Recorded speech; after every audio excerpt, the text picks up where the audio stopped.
It's just that there's interesting stuff happening all the time, everywhere.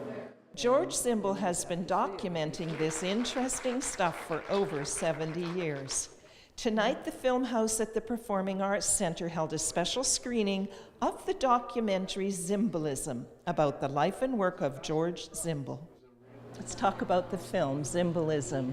What are your thoughts about it now that it's finished and out there? Very emotional. Yeah, it's because it's almost like, oh my God, it's like a life story. My wife is a big part of it. The kids are all in there.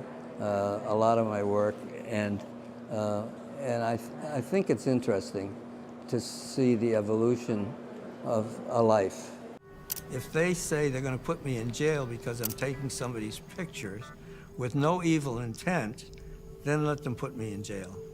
I'm not going to stop because it's history. Zimbelism was produced by Jean-Francois Graton and Matt Zimbel. If that name sounds familiar, it is. Matt is George's son. Jean-Francois and I got very different interviews from George because Jean-Francois is a photographer. And so he had very photographic questions. And George and him have known each other for a long time, but basically on this plane of photography.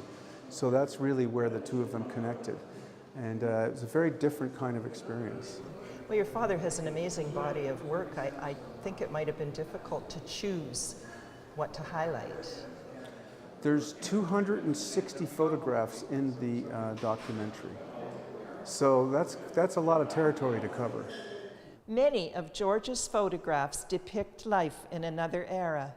But what does George think about today? I am very pleased to see people bouncing around with their iPhones who are looking at what's happening around them. You'll see in the film I call it digital diarrhea, because they're shooting everything. They're shooting labels, they're shooting everything.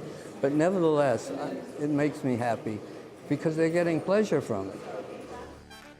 Both father and son look back fondly, not only on the finished product, but on the time they spent working on Zimbelism. Well, it's been a great experience. We went on the road with them. We did a shoot in New York, which was a lot of fun. And yeah, it's been an opportunity to deal with something artistic collectively. And there's been a lot of respect on both sides. It's been a magical opportunity. I feel very lucky. I didn't realize what was involved, but it's very complex. I'm not a baby, so I've been around, but this was very complex, but comfortable. That was the thing. My interviews with Matt were very comfortable, and even the shooting, I never was self-conscious when Jean-Francois was around.